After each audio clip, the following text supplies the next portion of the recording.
Assalamualaikum warahmatullahi wabarakatuh. Selamat sore. Waalaikumsalam warahmatullahi wabarakatuh, Bu. Ini baru 13 nih. Nia belum ada ya, Nia ya.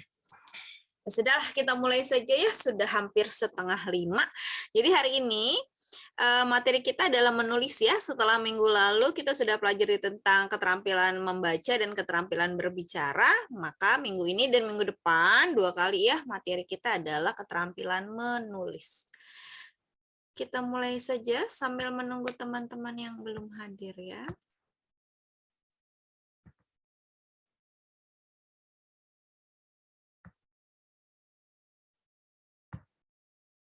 Ara, sudah ada tampilan layarnya, Ra? Silvi? Sudah? Berubah? Ya, Bu. Ya, Berubah. yuk, kita mulai ya. Kita mulai dari pendahuluan dulu ya. Pengertian menulis. Menulis merupakan kegiatan menyampaikan pesan oleh penulis melalui tulisan. Jadi kalau kemarin berbicara itu sama. Menyampaikan pesan juga, menyampaikan pesan, menyampaikan informasi, tapi wujudnya melalui ujaran, melalui ucapan, kalau menulis itu melalui tulisan. Sama juga seperti berbicara, menulis merupakan salah satu keterampilan berbahasa yang bersifat produktif karena memproduksi tadi ya informasi dan pesan. Menulis membutuhkan keterampilan khusus agar tulisan yang dihasilkan menarik untuk dibaca oleh pembaca. Ya, jadi saat kita menulis, kita juga harus memperhatikan nih, kira-kira kan nanti tulisan kita akan dibaca oleh orang lain. Maka tulisan kita hendaknya tidak menyulitkan pembaca. Caranya bagaimana? Caranya kita harus punya pemahaman akan tata bahasa yang baik, seperti penguasaan ejaan, diksi, penyusunan kalimat, dan sebagainya. Tulisan dalam bentuk apapun ya, kalau tulisannya bahasa Indonesia ya berarti ejaan dan tata bahasa Indonesia, tapi kalau bahasa Inggris dan lain-lain berarti kita ikuti tata bahasa yang berlaku di bahasa tersebut. Syaratnya, jadi dalam menulis itu ada 2. Syaratnya hanya ada 2 nih. Yang pertama apa? Yang pertama, penulis harus punya kemauan. Ya, jadi saya katakan di awal menulis itu mudah, terutama bagi yang mau menulis. Mudah untuk yang mau menulis. Kalau yang tidak mau pasti akan merasa sulit. Ya, jadi syarat pertama untuk bisa menulis dan menjadi penulis adalah kemauan. Terus bagaimana, Bu, kalau kemauan saya nggak muncul-muncul nih? Aduh, susah deh maunya gitu ya. Saya tidak mau menulis, saya lebih suka berbicara misalnya. Jika kemauan itu belum muncul, padahal kan kita apalagi sebagai mahasiswa ya, ada tuntutan untuk menghasilkan karya tulis nih. Apapun bentuknya, makalah, laporan, atau nanti tugas akhir kalian dalam bentuk skripsi. Kadang-kadang melihat teman-teman yang sudah mulai menulis, bab 2, bab 3 sudah selesai, kita judul aja belum punya, akan terbawa-bawa mimpi, tapi karena belum punya kemauan, gimana ya? Caranya dengan memotivasi diri sendiri. Itu dari dalam diri sendiri ya. Mau lihat temannya sudah selesai sidang skripsi pun kalau memang tidak punya kemauan, tidak akan menulis nih. Jadi harus ada motivasi. Ya. Memotivasi diri sendiri, Caranya bagaimana nih? Caranya tergantung diri sendiri ya. Keinginan-keinginan tertentu, misalnya nih, yang paling mudah mau apa sih? Mau cepat lulus, mau cepat selesai kuliahnya, ya. Ini motivasi yang pertama nih, buat apa lama-lama kuliah bayarannya kan harus bayaran lagi setiap semester kalau belum lulus-lulus. Jadi cari motivasi-motivasi yang membuat kita punya keinginan atau kemauan untuk menulis ya, bisa apa saja. Mau cepat kuliah, mau namanya dikenal orang karena tulisannya banyak, tulisannya bagus. Mau pendapat kita didengar dalam bentuk tulisan ya, mau mereaksi keadaan dan atau tulisan tertentu gitu ya, ada tulisan kita tanggapi, kita reaksi, atau menambah penghasilan. Kalau sering menulis kan nanti akhirnya tulisan kita bisa diterbitkan ya, dan bisa menambah penghasilan. Kemauan dan motivasi. Lazimnya orang yang punya kemauan dan termotivasi karena pengetahuan dan kemampuan. Ya, jadi syarat berikutnya adalah pengetahuan dan kemampuan. Ya, kemauan, motivasi, pengetahuan dan kemampuan. Kalau sudah punya kemauan dan motivasi, tapi pengetahuannya belum banyak, Bu, saya belum bisa apa-apa, tapi kalau kemauan dan motivasi kita besar, kita akan cari segala cara supaya kita punya pengetahuan dan kemampuan itu. Tapi kalau kita punya kemampuannya banyak nih, sebenarnya pinter, tapi belum ada motivasi dan tidak punya kemauan untuk menulis, tidak akan tertuang tuh ya, tidak akan terwujud kepintaran kita gitu ya dalam sebuah tulisan. Jadi memang syarat pertama kemauan, motivasi, baru nanti mengikuti pengetahuan dan kemampuan. Kalau belum punya pengetahuan tapi punya motivasi, pasti akan cari cara bagaimana caranya supaya bisa menulis ya. Nah, kendalanya nih, makanya memang kendala yang pertama itu biasanya kalau mau menulis itu kendala psikologis. Ini dari dalam diri.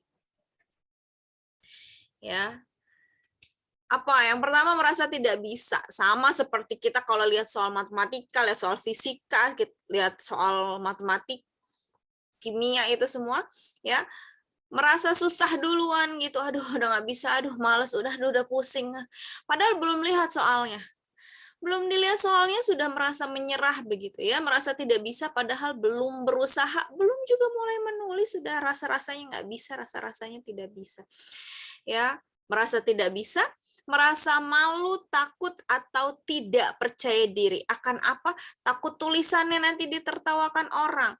Malu karena pengetahuannya belum banyak, takut karena kemampuan berbahasa atau tata bahasanya kurang baik. Nah, rasa malu, takut, dan tidak percaya diri ini juga membuat kita terkendala dalam menulis.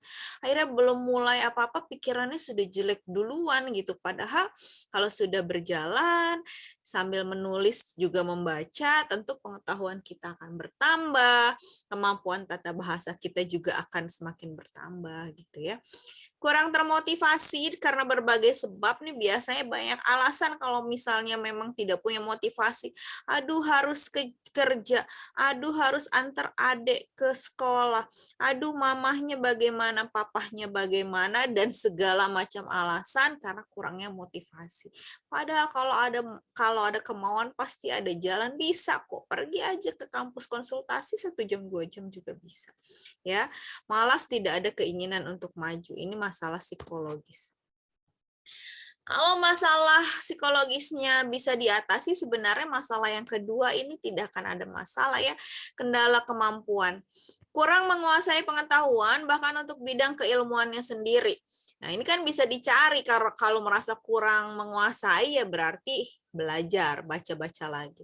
Tidak tahu apa yang harus atau dapat ditulis untuk penulisan karya ilmiah. Ini kan juga bisa. Kita bisa lihat karya ilmiah sebelumnya, kita cari-cari jurnal sebelumnya, sampai kita bisa gitu ya. Kurang menguasai bahasa untuk membahasakan gagasan pada penulisan karya ilmiah. Misalnya udah punya ilmu, pengetahuannya sudah punya, gagasannya sudah ada, tapi nulisnya gimana ya Bu? Susah dijelaskan dengan kata-kata. Waduh, susah dijelaskan dengan kata-kata, terus mau dijelaskan dengan apa? Dengan gambar kan tidak. Ya, belajar. Baca. Ya, kurang memahami model dan teknik penulisan karya ilmiah. Ini apa lagi? Ini kita tinggal ikuti saja yang sebelumnya. Ya, kalian nanti akan jadi angkatan kedua berarti. Nah, artinya kan sebelumnya ada kakak-kakak kelas yang sudah menyelesaikan skripsinya. Dari kampus pun biasanya itu sudah akan dibuatkan template-nya ya, strukturnya, sistematikanya. Jadi kita tinggal ikuti saja, tinggal diganti dengan topik dan pembahasan kita. Jadi tidak ada alasan nggak tahu tekniknya gimana Bu, modelnya gimana Bu, jadi saya nggak ngerti, tidak. Ya, ini ada contohnya. Kendala ekonomis, ada juga nih yang berkaitan dengan keuangan atau lain-lain ya. Tidak ada tantangan dari faktor income atau pendapatan. Ya, udahlah nggak usah nulis, orang saya udah kaya, udah sultan misalnya gitu. Nggak apa-apa lah, nggak selesai skripsinya, orang saya juga udah kerja. Nah ini apa namanya biasanya dari kendala ekonomis. Menulis tidak selalu dapat uang ya, apalagi menulis skripsi tidak ada uangnya. Malah kita akan keluar banyak kalau penelitian kita membutuhkan uang yang besar gitu. Tapi kan nanti kepuasannya berbeda dong ya. Tidak memahami pentingnya berekspresi lewat karya tulis, kurang memahami atau menghargai pentingnya penyebaran informasi lewat tulisan. Ya, karena merasa sudahlah tidak perlu pakai tulisan, kok sekarang sudah bisa pakai video, jejak digital itu tidak akan hilang. Siapa bilang jejak digital juga bisa hilang ya? Masih terpaku pada budaya lisan, bicara, dengar, ngobrol, bincang-bincang atau menonton televisi. Tidak masalah, tapi tetap budaya menulis harus seimbang dengan budaya lisan. Bu, saya sudah bisa menyelesaikan kendala semuanya, terus saya mau menulis, bagaimana caranya saya menulis? Pertama, saya harus apa dulu? Langkah menulis yang pertama,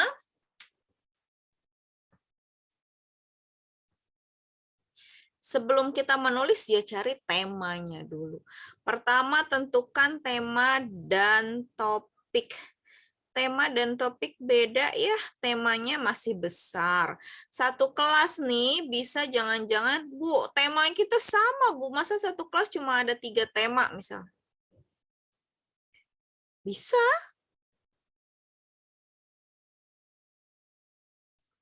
Tema bisa sama, tapi topik tidak boleh sama.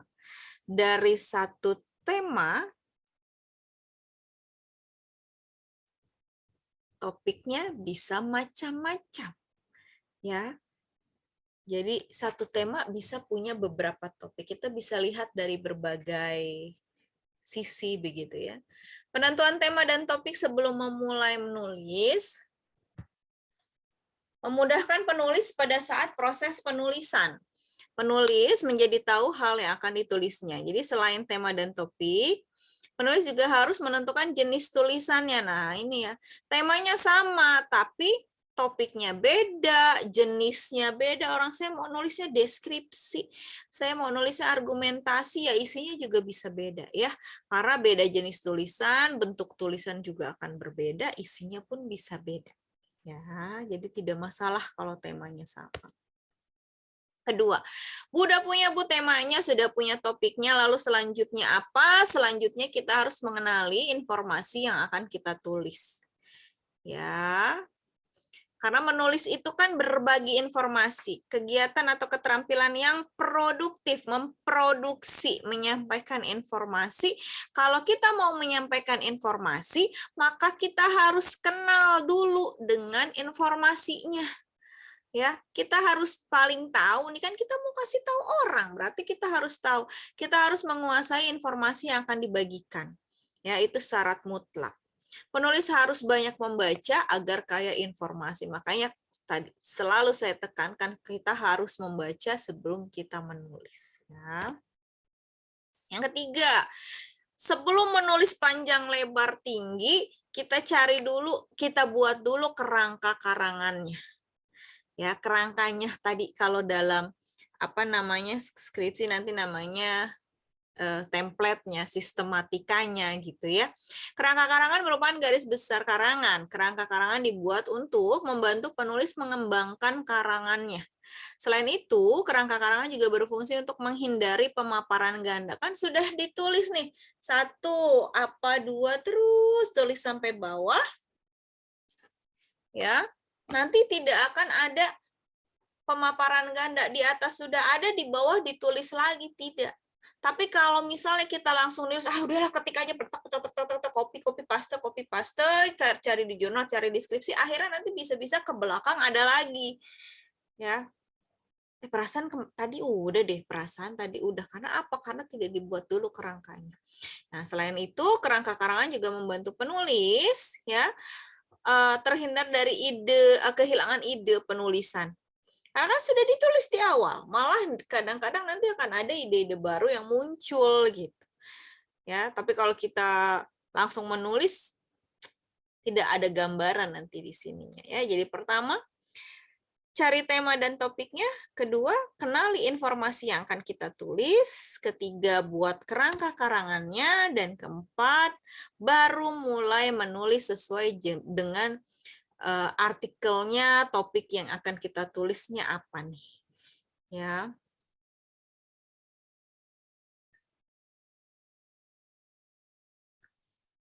Pada sesi ini penulis tinggal mengembangkan, kan tadi sudah buat kerangkanya, jadi tinggal dikembangkan sesuai dengan kerangka karangan yang sudah dibuat sebelumnya.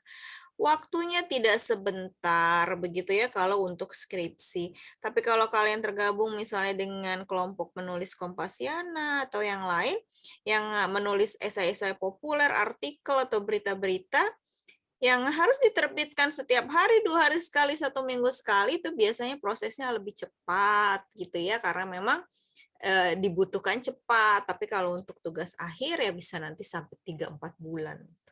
Lagi kalau penelitian kalian lama.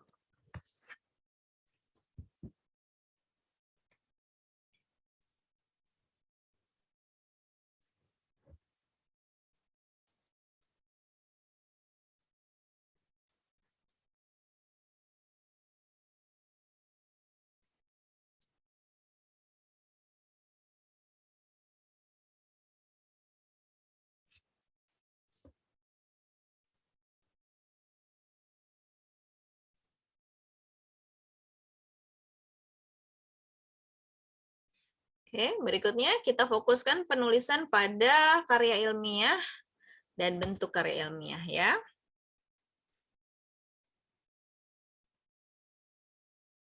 Nah, jenis tulisan, sebelum kita lihat karangan ilmiahnya, kita lihat dulu ya jenis tulisan itu ada 3. Ada karangan non-ilmiah atau bukan ilmiah, karangan semi-ilmiah, dan karangan ilmiah.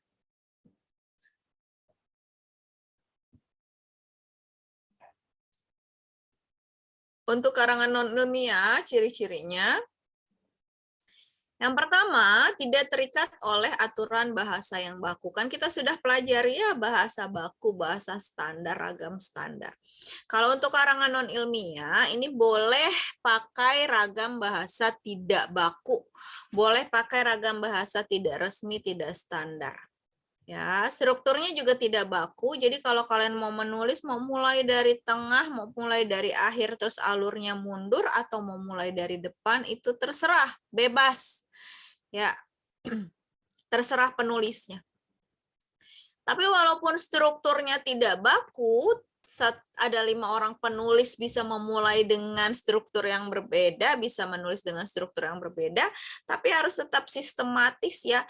Yang namanya penulisan itu mau yang non-ilmiah, mau yang ilmiah, mau yang semi-ilmiah, itu semuanya harus sistematis ya, bersistem gitu ya, supaya tidak membingungkan. Kalau mau mulai dari belakang ya alurnya alur mundur berarti namanya, tapi bersistem gitu, jangan acak-acakan. Kan tadi kan tidak boleh menyulitkan pembaca.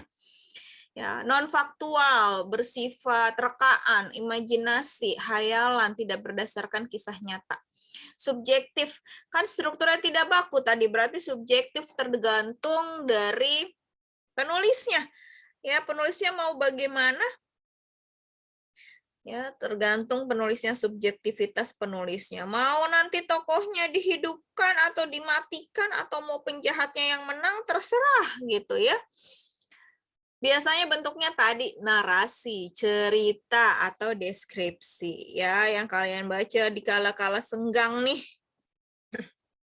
Cerpen, novel, anekdot. Anekdot itu kan cerita lucu gitu ya, cerita lucu yang biasanya isinya sindiran kepada pejabat publik.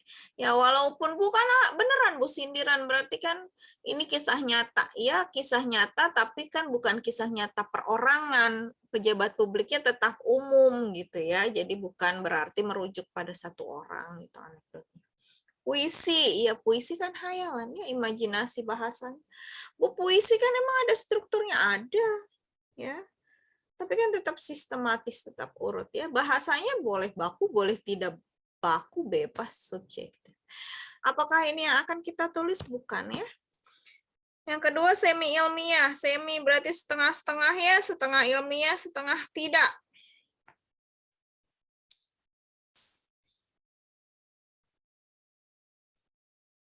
Ciri-cirinya yang pertama menghindari atau menghindarkan istilah-istilah teknis dan menggantinya dengan istilah yang umum dan populer.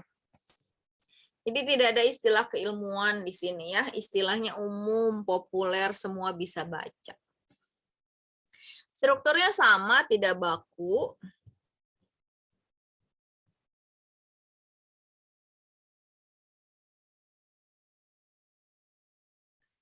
Ya, tapi tetap sistematis pengamatannya. Nah, kalau yang tadi non ilmiah itu rekaan, imajinasi, hayalan, tidak nyata, tidak berdasarkan fakta. Kalau yang semi ilmiah walaupun strukturnya bebas tapi isinya harus fakta, harus benar-benar terjadi. Ya.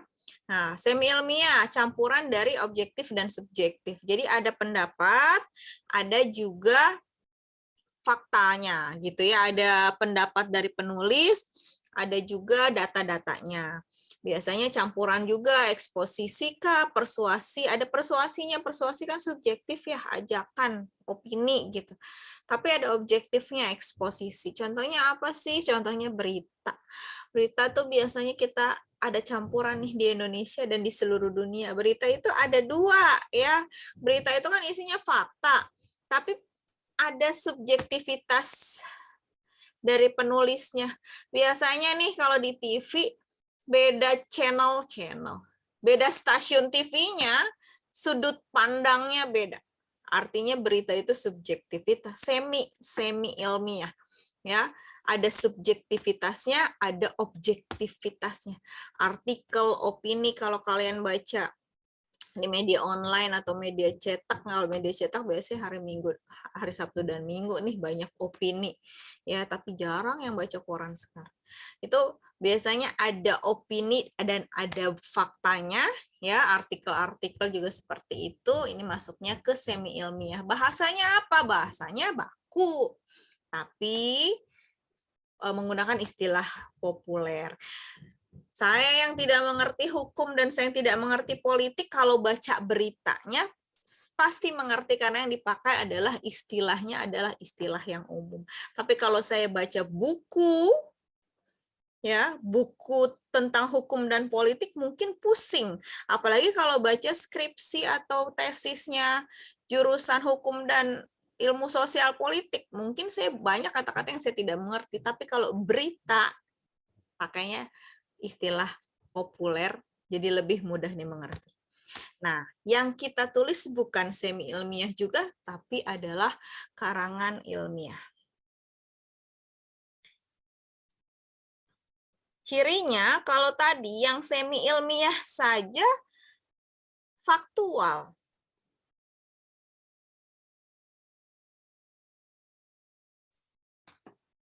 Apalagi kalau yang ilmiah. Ya, sumbernya wajib berdasarkan fakta.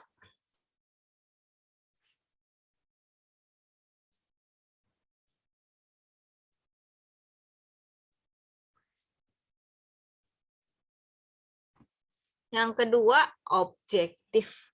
Jangan memasukkan subjektivitas kita ke dalam karya tulis yang kita tulis, ya. Jangan pakai perasaan maksudnya. Tulisannya harus apa adanya. Kalau hasilnya A ya A, kalau B ya B. Misalnya, kita mau meneliti tentang 5 warung bakso di Jakarta Timur yang mengandung boraks. Hipotesisnya seperti itu. Nah, ternyata ketika kita lakukan penelitian, hasilnya 5-5-nya tidak mengandung boraks nih. Ya sudah, objektif apa adanya. Jangan pakai perasaan, ih kayaknya ada deh. Ih beneran deh, ini mah ada. Itu kan subjektivitas namanya. Ya, Ya kalau hasilnya menyatakan tidak, ya tidak. Kita tulis seperti itu. Kalau nanti hasilnya hanya ada satu warung yang pakai boraks, ya tulis. Kalau dua, ya dua. Kalau tidak ada sama sekali, ya tidak ada sama sekali. Menggunakan kaidah bahasa yang baku ini wajib. Wajib hukumnya bahasanya harus baku. Bu, tapi saya banyak nih Bu, istilah asing, bahasa asing. Iya, memang sebagian besar nanti skripsi kalian, tulisan kalian banyak istilah-istilah asing ya, obat kah, penyakit kah, gitu ya. Kalau dari judul sampai saran ada bahasa asing ya jangan lupa dicetak miring saja. Tapi kalau ada padanannya dalam bahasa Indonesia, ya kita padankan di dalam bahasa Indonesia, nggak perlu dicetak miring lagi. Misalnya stroke atau stroke. Stroke bahasa Indonesia tanpa E. Mau pilih yang mana nih? Kalau misalnya tanpa E berarti tidak usah dicetak miring. Tapi Bu, di kutipannya pakai E, Bu, stroke. Oh ya sudah, tulis saja tapi dicetak miring gitu ya. Artinya tulisan kita sudah baku sesuai dengan apa yang kita kutip. Terikat oleh aturan yang lazim digunakan dalam ranah penulisan ilmiah bidang-bidang ilmu. Jadi mau dari Sabang sampai Merauke aturannya sama ya. Beda-beda sedikit tergantung tingkatnya gitu ya. D3, S1, S2, S3 itu biasanya semakin tinggi semakin lengkap gitu, tapi standarnya sama, strukturnya baku. Makanya nanti jangan bikin-bikin sendiri, strukturnya sendiri enggak kok. Soalnya saya beda Bu topiknya Bu, berarti kan strukturnya beda. Tidak ya, nanti disesuaikan sama urutannya ya. Argumentasi dan campuran, karena skripsi kita itu awalnya dari argumentasi dalam bentuk hipotesis, ya dalam bentuk argumen itu hipotesis yang kita ingin buktikan melalui penelitian, begitu ya. Jadi nanti ada argumentasinya, ada eksposisinya di bab 2, ada deskripsinya nanti di bab 3 dan bab 4, pembahasan dan sebagainya. Jadi campurannya. Contohnya yang kalian sudah pernah buat, makalah, laporan penelitian, karya ilmiah, skripsi, lanjut S2 nanti ada tesis, lanjut S3 ada disertasi, ringkasan, abstrak, dan sintesis. Ini adalah jenis tulisan ilmiah yang ditulis oleh mahasiswa.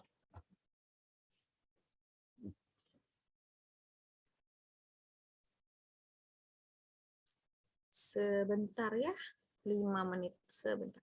1 menit lah, tidak sampai 5 menit. Maaf.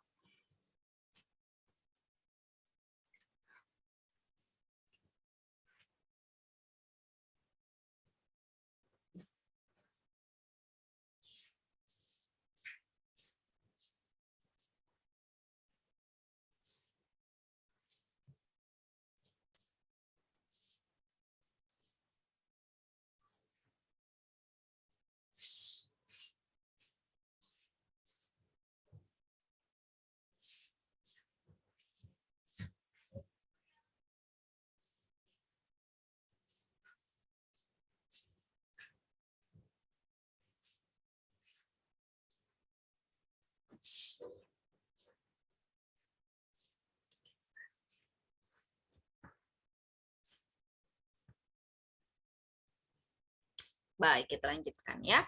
Berikutnya definisi karya ilmiah. Karya ilmiah merupakan sebuah tulisan yang berisi suatu permasalahan yang ditulis dan diungkapkan dengan metode-metode ilmiah yang sesuai dengan kaidah penulisan karya tulis ilmiah tertentu. Jadi kan tadi sudah menemukan tema dan topik.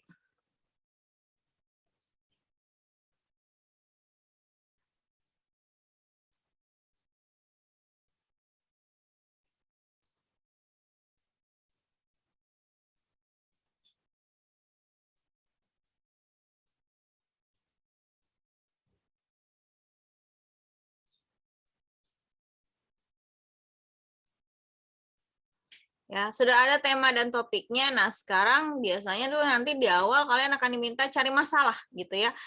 Cari masalah. Masalahnya masalah apa nih? Masalahnya, Bu, sehari-hari saya udah banyak masalah, Bu. Ya, masalahnya berbeda ya.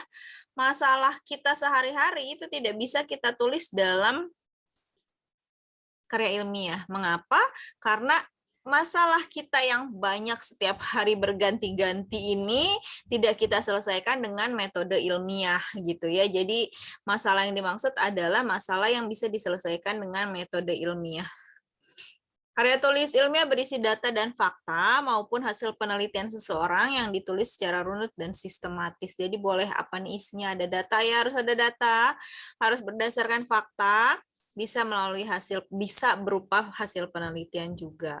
Yang wajib itu runut dan sistematis. Selain runut dan sistematis juga harus logis, masuk akal. Ya. Dan untuk mencapai tingkat kelogisan tertentu dalam karya tulis ilmiah, seorang peneliti harus memiliki landasan teori yang kuat. Ini wajib. Kita belum punya buku, kita belum punya teori, maka kita pakai teori orang lain. Kita pakai teori ahli. Ya, kita pakai teori ahli supaya apa? Landasan teori yang kuat akan membantu peneliti dalam menyusun dan mempertahankan hasil penulisannya. Ya, karena dari landasan teori tersebut, suatu karya tulis ilmiah tidak akan menyimpang dari disiplin ilmu tertentu sehingga dapat dipertanggungjawabkan secara ilmiah. Jadi jangan sekali-kali ketika ditanya jawabnya menurut saya. Kalau menurut saya nanti skripsinya, karya ilmiahnya, laporan penelitian kalian jadi subjektif. Jadi tergantung subjektivitas penulis. Terus apa? Menurut teori yang saya gunakan, menurut teori yang saya pakai, nah gitu. Kalau kita sudah mengikuti teori dengan benar, dengan baik, maka karya ilmiah kita bisa dipertanggungjawabkan secara ilmiah, bukan berdasarkan pribadi. Ya.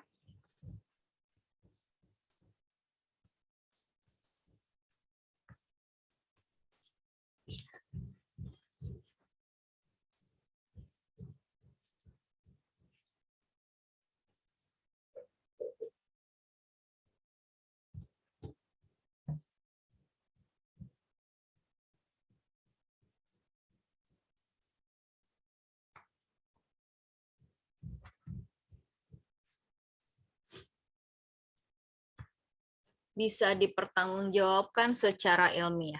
Dan pertanggungjawaban ilmiah ini ya yang dimaksud bukan sekedar hanya sistematika. Kan dari awal saya katakan harus urut, harus runut, harus sistematis begitu.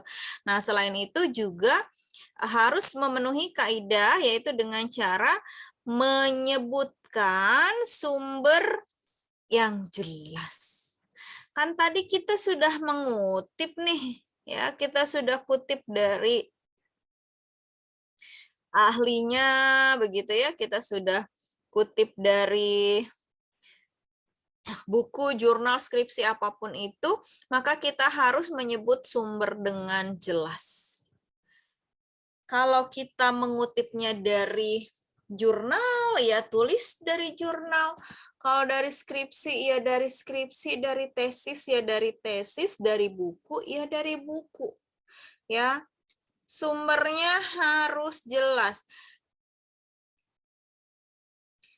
Ya, walaupun nanti nih misalnya skripsinya mengutip dari buku orang gitu, jangan ditulis bukunya gitu kalau kita tidak baca. Bu, tapi kan dia ngutipnya dari buku Bapak ini, Bu. Ya, tapi kalau kalian tidak baca bukunya, ya jangan ditulis gitu ya. Kita tulis berdasarkan apa yang kita baca saja. Gitu. Kecuali itu dijadikan referensi. Misalnya nih, kamu baca dari skripsi orang, begitu ya. Terus, di situ ada nih, oh mengutipnya dari buku ini. Nah, kamu terus berikutnya cari bukunya. Baik buku fisik maupun PDF misalnya ya. Nah, kalau misalnya ketemu bukunya, ya berarti kamu bisa tulis dari buku itu. Tapi kalau bukunya tidak ada begitu ya dan kalian tidak baca langsung, jangan ditulis. Mengapa? Walaupun jurnal itu sudah diterbitkan secara nasional, kan kita tidak tahu ya, mungkin ada kesalahan-kesalahan gitu ya, kurang satu huruf, kurang satu kata, kurang satu kalimat, ya kalian tidak akan diminta itu pertanggungjawabannya. Kok ini salah nih, kok kurang? Karena kalian memang mengutipnya dari situ. Ya, kalau kalian menulis bukunya, waduh, nanti kalian yang salah nih, karena kan tidak baca secara langsung gitu ya. Jadi harus menyebutkan sumber yang jelas. Apa yang kalian baca itu yang ditulis ya, jangan mengada-ada gitu. Yang kedua, memenuhi kaidah penulisan frasa, kata, dan kalimat yang sesuai dengan bahasa yang baik dan benar. Selagi karya ilmiah dan skripsinya pakai bahasa Indonesia, ya tetap dengan bahasa Indonesia yang baik dan benar ya.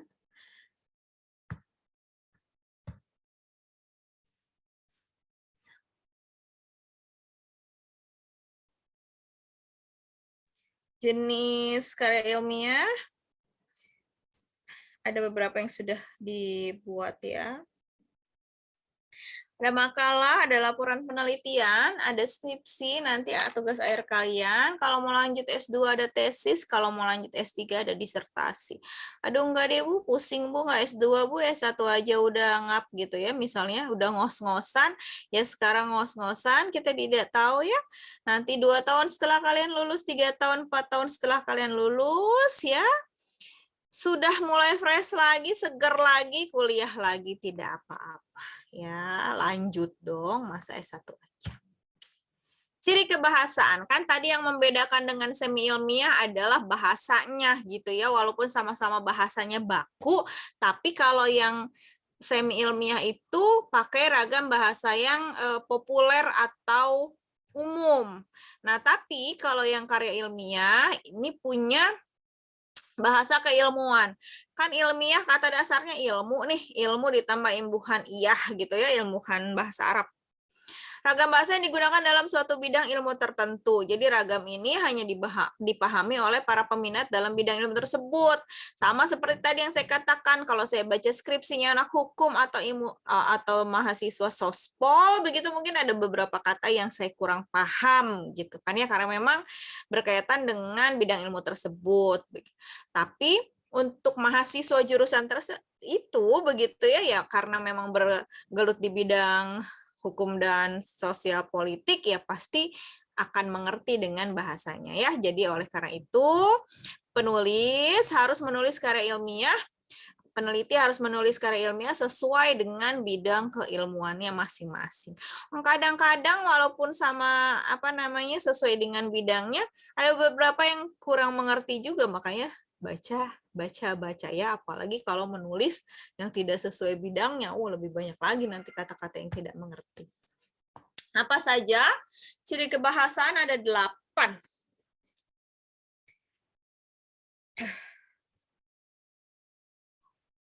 Ada 8, yang pertama reproduktif, yang kedua tidak ambigu, yang ketiga tidak emotif, yang keempat menggunakan bahasa baku, yang kelima penggunaan kaidah keilmuan, yang keenam bersifat dekoratif dan rasional, yang ketujuh terdapat kohesi dan bersifat tepat sasaran, dan yang kelima menggunakan kalimat efektif.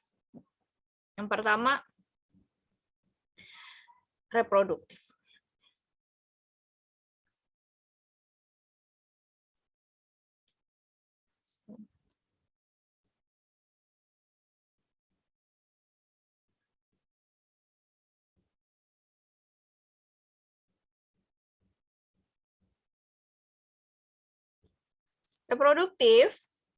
Reproduktif artinya apa yang kita tulis sama dengan apa yang dibaca. Kalau kita tulis ABC, maka yang membaca juga ABC. Ya. Dimaknai sama. Apa yang kita tulis akan dimaknai sama dengan apa yang dibaca. Terus bagaimana caranya supaya dimaknainya sama? Maka ciri yang kedua, tulisan kita tidak boleh ambigu.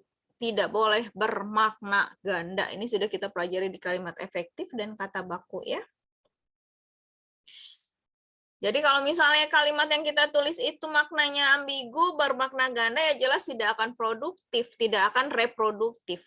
Ya, jadi pilihlah kalimat-kalimat yang tidak membingungkan, begitu ya, bermakna ganda. Yang ketiga, tidak emotif. Kan tadi ya, walaupun kita harus jatuh cinta dengan judul yang kita tulis, begitu ya, kita harus mengenali informasi yang kita tulis, ya bagaimana kalau kita mau jatuh cinta kalau tidak kenal, tapi bukan berarti kita bermain perasaan begitu ya di sini ya, seperti yang tadi contohnya, ini perasaan ada deh Bu, ini lihat deh Bu, baksonya kayak gini, perasaan saya mah ini ada, ini nih ya, boraksnya, ya perasaan kalau hasilnya memang tidak ada ya tidak ada. Ya. Apalagi kalau kita sudah melakukan penelitiannya dengan benar, kecuali kalau misalnya masih ada colongan-colongan, ada yang terlewat, atau bisa jadi memang hasilnya salah. Gitu. Jadi tidak pakai perasaannya, tulis apa adanya, objektif. Penggunaan bahasa baku wajib, penggunaan kaidah keilmuan, iya, karena memang ini karya ilmiah. Bersifat dekoratif dan rasional, dekoratif itu artinya hanya menggunakan kata-kata yang memiliki makna tunggal gitu ya, seperti kalian ketahui kalau bahasa Indonesia itu kan kata-kata dalam bahasa Indonesia ada yang satu kata maknanya banyak, ada yang beberapa kata maknanya satu, gitu.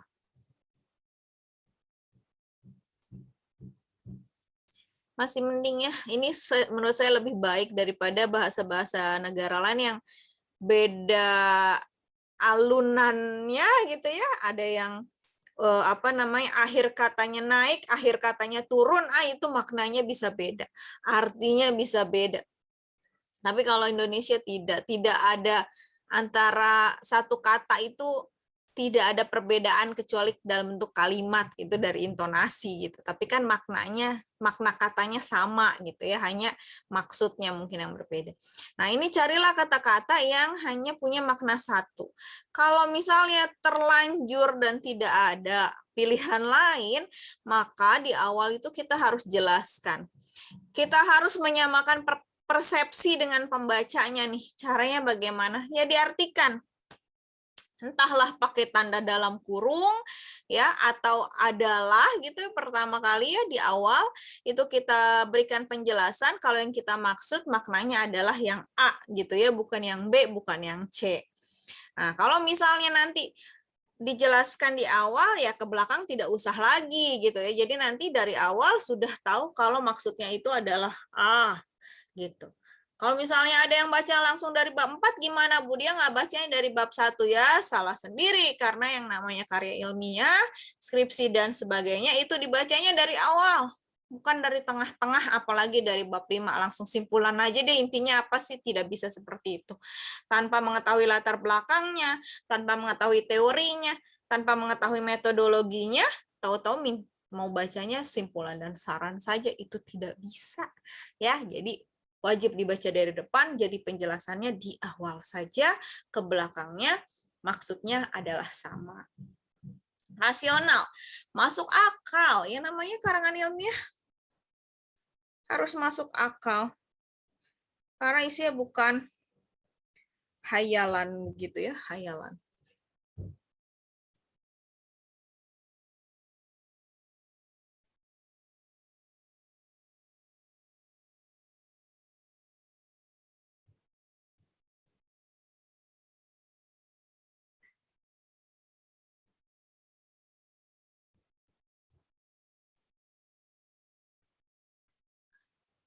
Berikutnya terdapat kohesi dan bersifat tepat sasaran.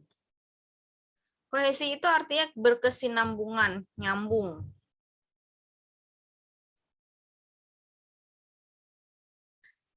Ya, jadi kalau misalnya nanti kalian tulis, kok nulisnya gini lagi ya, gitu. Judulnya ini, bab 1 ini, bab 2 ini, sampai simpulan saran ini. Oh betul, berarti skripsi kalian artinya bersifat kohesi, berkesinambungan. Jangan tiba-tiba depannya apa, belakangnya apa, gitu. kohesif, nyambung. Sebentar. Ada undangan dari sekolah.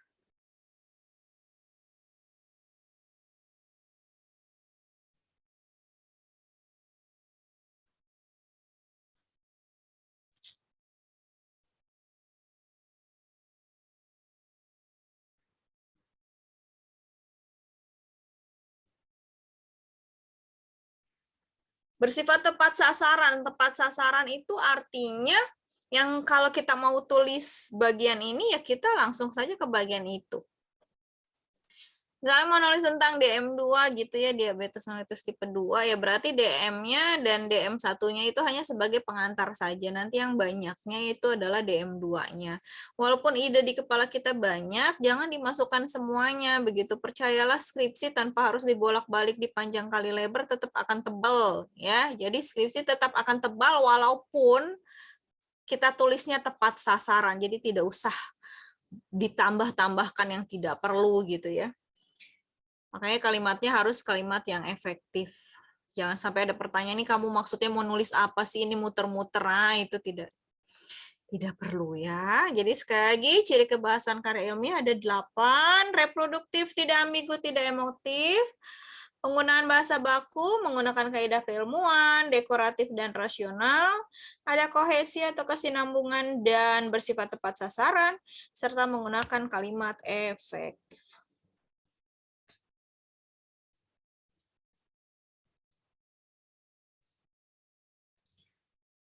Tujuan karya ilmiah, ya walaupun tujuannya adalah supaya cepat lulus, karena ini adalah syarat dalam menjadi sarjana farmasi, begitu ya. Tapi ada tujuan lain selain jadi sarjana. Yang pertama, karya ilmiah dapat menjadi transformasi pengetahuan bagi sekolah atau perguruan tinggi dengan masyarakat atau bagi para peminatnya. Jadi nanti akan ada perpindahan pengetahuan ya. Perpindahan pengetahuan dari siapa? Dari peneliti, dari kalian kepada kampus. Dari kampus, kalau saya baca skripsi kalian, akan ada transformasi dari kalian ke kampus, ke saya. Atau kalau nanti diterbitkan jadi jurnal nasional, akan dibaca oleh mahasiswa seluruh Indonesia atau bagi para peminat yang lain yang mungkin bukan mahasiswa. Ya, jadi akan ada transformasi pengetahuan, perpindahan pengetahuan terus-menerus. Ya, wah, ilmu kita bisa sampai ke seluruh Indonesia nih. Melatih keterampilan dasar untuk melakukan penelitian secara benar dan teratur. Tadi, kalau kalian sangat yakin baksonya ada boraksnya, tapi ternyata hasilnya tidak, jangan-jangan penelitian kalian ada yang kurang, ada yang tidak sistematis, belum teratur, masih ada colongan-colongan, ada yang terlewat-terlewat, begitu ya. Jadi, harus penelitiannya harus benar dan teratur. Yang ketiga, membuktikan potensi dan wawasan ilmiah yang dimiliki mahasiswa dalam menghadapi dan menyelesaikan masalah dalam bentuk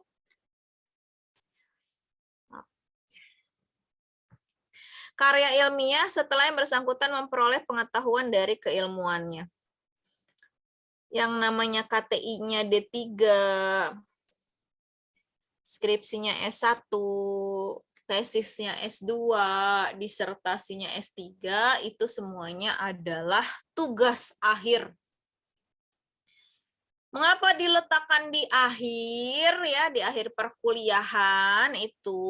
Karena alasannya sebagai alat pembuktian potensi dan wawasan ilmiah setelah mahasiswa memperoleh pengetahuan dari keilmuannya. Nih, sudah kuliah 2 tahun nih, S2. Ya. Dapat ilmu apa? Ya. Dapat ilmu apa kuliah 4 tahun, kuliah 3 tahun D3. Nah, itu ya 5 tahun. Oh, sudah 5 tahun nih S1 nih dapat apa? Nah, pembuktian potensinya itu adalah dengan penulisan tugas akhir ya. Yang keempat, menumbuhkan etos ilmiah di kalangan mahasiswa. Jadi cara berpikir ilmiah yang apa tuh? Tadi pengungkapan pikirannya secara sistematis itu ditumbuhkan. Selain budaya bicara tadi ya, budaya lisan, kita juga harus mengembangkan budaya tulis secara seimbang ya. Ini adalah 5 tujuan karya ilmiah selain mau cepat lulus kuliah. Sistematikanya urutan yang tadi lazim dari Sabang sampai Merauke, strukturnya baku, hanya berbeda beberapa saja tergantung dari ini ya tingkatannya.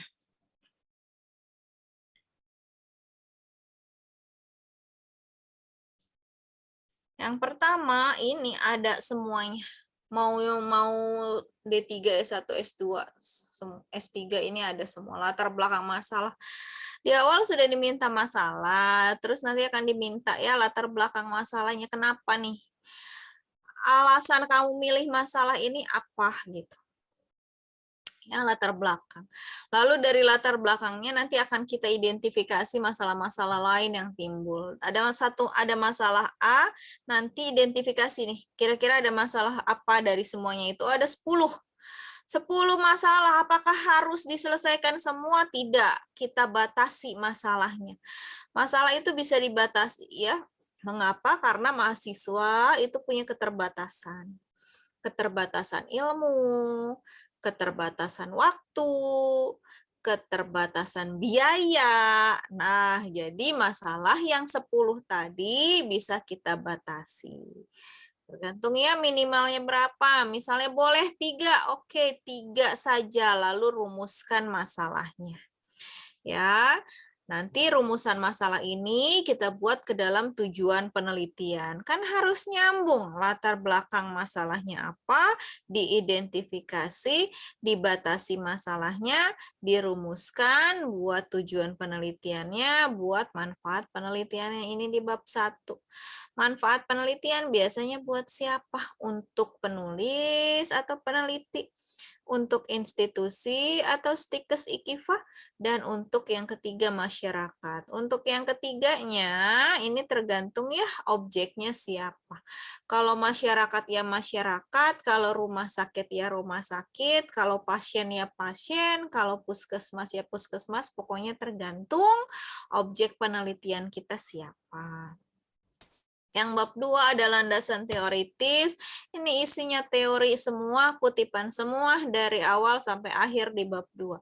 Ya, kerangka pemikiran, ini simpulan dari semuanya yang ada di bab 2. Tempat dan waktu penelitian ada di bab 3, metodologi penelitian juga bab 3. Beda metodologi, nanti bab 4-nya juga pasti akan berbeda. Populasi dan sampel, uji persyaratan analisis. Analisis bukan analisa ya, saya masih lihat tulisan tuh. Mahasiswa masih analisa aja. Pembahasan hasil analisis data ini ada di bab 4, simpulan dan saran ada di bab 5. Sebagian besar sistematikanya seperti ini. Ya, jadi mau dimanapun seperti ini. Seperti juga tahapan menulis yang tadi di awal, menulis karya ilmiah juga punya tahapan. Tahapannya ada 3, prapenulisan, penulisan, dan revisi. Prapenulisan itu yang tadi menentukan tema dan topiknya. Selain menentukan tema dan topik, juga penentuan tujuannya, pemilihan bahannya. Mengapa bahannya ada di prapenulisan? Jadi jangan sambil menulis sambil cari. Ya, di awal sudah ada dulu nih bahannya, informasinya apa, teorinya siapa, bukunya apa saja. Jangan sampai ketika kita menulis, ternyata tidak ada bukunya, tidak ada teorinya, kita mau mundur kejauhan, maju sudah mentok gitu. Ya, jadi paling tidak saat kita sebelum menulis itu sudah punya bukunya, teorinya, oh ada nih untuk menyelesaikan tulisan saya, ya gitu. Jangan sampai nggak selesai begitu ya, udah nggak ada lagi. Jadi ini masukkan di awal prapenulisan. Nah, sambil menulis, sambil revisi. Revisi tidak cuma 1 kali ya, jangan udah nih, berarti selesai nih 1 bulan, nanti bab 1 revisi sekali, bab 2 revisi sekali. Belum tentu ya, bisa jadi Sampai sidang pun akan ada revisi.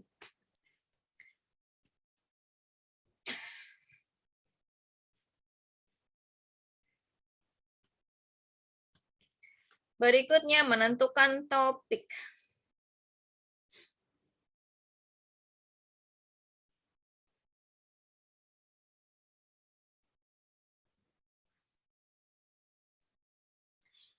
Topik harus bermanfaat. Saya yakin kalau mahasiswa stikes ikifa topiknya semuanya bermanfaat karena berhubungan dengan kesehatan ya, pasti bermanfaat. Yang kedua, topik harus layak, tidak terlalu susah, tidak terlalu mudah ya, bedakan dengan topik-topik mahasiswa D3 begitu, karena kalian strata 1 sebaiknya agak lebih tinggi daripada yang D3. Topik cukup menarik untuk dibahas bagi penulis. Mengapa? Supaya semangat, supaya ada motivasi, supaya ada kemauan untuk menyelesaikan begitu ya. Kita kan harus jatuh cinta tadi sama topiknya. Tapi kalau tiba-tiba Bu saya udah jatuh cinta tapi ternyata disuruh ganti Bu judulnya ya, jangan lama-lama, move on-nya langsung segera jatuh cinta kembali dengan topik yang baru. Topik harus dikenal, tersedia teori dan ilmu untuk memecahkannya. Tadi seperti saya katakan, ya kan kita tujuannya untuk menyelesaikan skripsi, untuk menyelesaikan karya ilmiah, jangan sampai ternyata tidak ada teori. Ada, tapi susah. Topik harus dapat menyediakan data dan informasi yang lengkap dan mudah untuk mengembangkan dan menyelesaikannya. Ada Bu, tapi semuanya fisik bentuknya buku di mana di Universitas Cendrawasih Papua. Silahkan, boleh.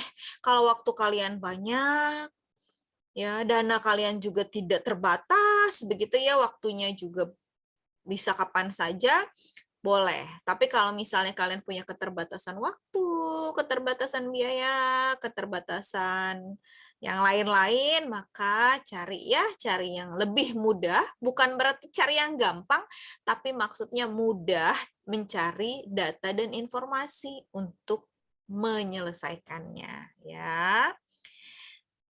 Topik dapat dibatasi, sekali lagi ya, kita mahasiswa punya keterbatasan. Selain itu, topik juga bisa dibatasi untuk dipecahkan secara proporsional supaya tidak kemana-mana, tadi supaya tepat sasaran, ya lebih baik sedikit tapi dalam sampai ke akar-akarnya daripada banyak tapi hanya di permukaan. Nanti kalau kalian ditanya, Bu, saya nggak nulis sampai situ, Bu. Enggak, Bu, saya batasannya cuma ini doang, Bu. Cuma ini doang, tapi tidak ada apa-apa begitu ya. Jadi sekali lagi batasi masalahnya, batasi topiknya, tapi kita bahas secara mendalam gitu ya. Jadi ketika ditanya kita bisa jawab secara lengkap karena topiknya sedikit proporsional gitu ya. Nah, dari topik itu kita buat jadi judul. Jadi yang pertama dicari bukan judul tapi topik dan masalah. Ya, judul harus mencantumkan atau menggambarkan topik dengan jelas. Judul harus jelas. Bentuknya gimana? Pertama ada topiknya, kedua ada objeknya, ketiga ada tempat penelitian. Apa nih? Topiknya hipertensi, objeknya siapa? Wanita usia produktif, tempat penelitiannya di kelurahan mana? Waktunya kapan? Nah, itu begitu biasanya standar judul seperti itu. Judul tidak boleh dinyatakan dalam bentuk puitis, puisi, walaupun kalian orangnya romantis, tidak perlu anak-anak senja begitu ya, tidak perlu menulis judul seperti itu. Saya yang jurusan Bahasa dan Sastra Indonesia saja, tidak ada sastra-sastranya nulis judul standar seperti itu. Ya, judul harus singkat tapi tidak meninggalkan topik hingga menjadi kabur. Iyalah, ya sesingkat-singkatnya judul biasanya 3 baris. 2-3 baris. Pernyataan atau rumusan judul dalam bentuk frasa berita tidak dengan tanda baca. Jadi judul tidak ada titiknya di belakang, tidak ada tanda tanya ataupun tanda seru, apalagi tanda koma. Ya, bentuknya adalah frasa. Ditulis dengan logis, masuk akal, dan harus memenuhi syarat kebahasaan. Percayalah, judul pun bisa direvisi. Ya, walau dari segi posisinya, dari segi penulisannya, hati-hati.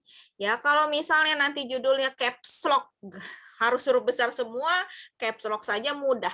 Tapi pada umumnya kita pakai huruf besar dan kecil. Awalnya besar, tengah-tengahnya kecil di setiap kata. Tapi tidak berlaku untuk preposisi dan konjungsi.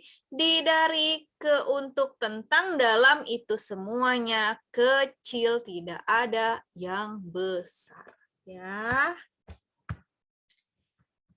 Selesai untuk hari ini, minggu depan kita lanjutkan materinya masih dengan menulis.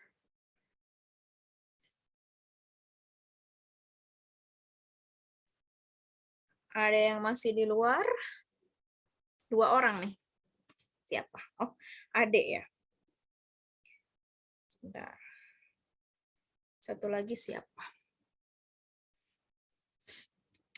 Yuk, absen. Ini masih ada satu yang di luar. Adia Hayu? Hadir, Bu. Anita Rahman? Anita? Hadir, Bu. Mala Komala? Hadir, Bu. Romli ada ya, Romli dari awal. Yulita? Hadir, Bu. Travelina Lulu? Bu, Travelina. Oke. Septi Berta?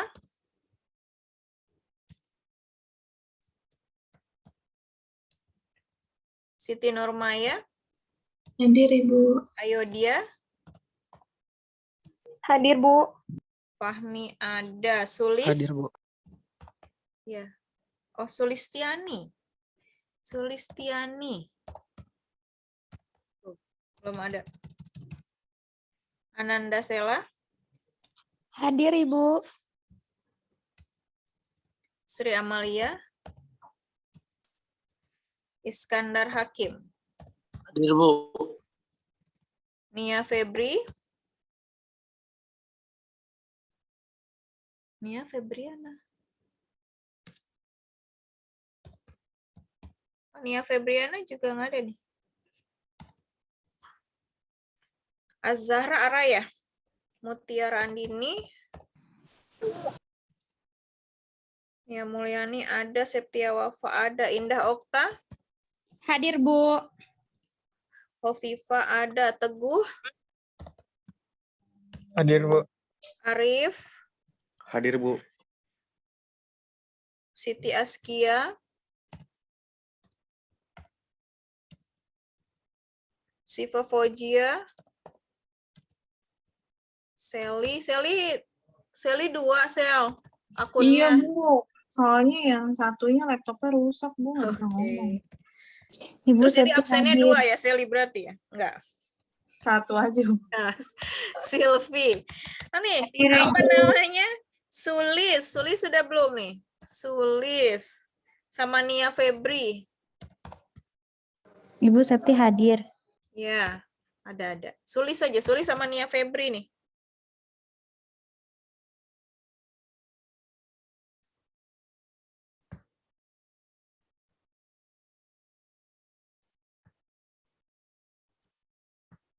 Gimana nih? Ayo teman-teman. Mau dihubungi atau saya geser nih?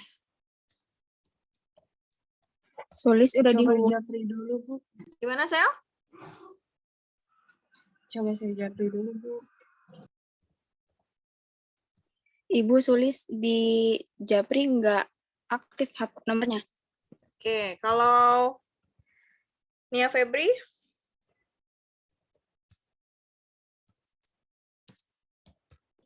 Tadi Iya. ada, Bu.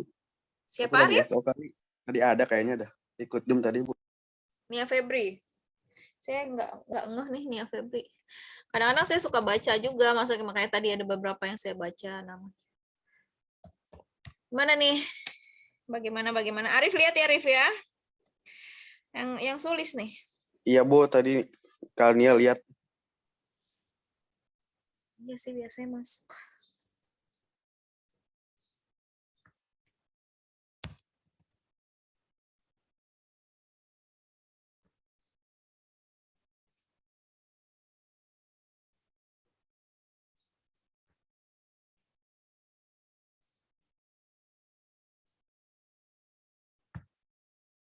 Udah ya, saya geser ya Sulisnya. Soalnya nggak ada kabar. Tidak ada kabar. Oke, kita bertemu berarti satu lagi ya. Biar minggu depan tugasnya satu kali lagi. Tolong dicek. Saya masih menunggu sampai minggu depan yang tugas 4 kemarin ya. Maksudnya 4 tugas yang lalu yang barangkali ada yang belum mengumpulkan. Masih saya tunggu sampai minggu depan. Tapi kalau sudah UAS, berarti saya tidak koreksi lagi ya. Kita akan bertemu minggu depan, materinya sama, masih menulis. Lanjutan dari minggu ini. Terima kasih. Assalamualaikum warahmatullahi wabarakatuh. Selamat sore. Waalaikumsalam warahmatullahi wabarakatuh. Sore, Bu.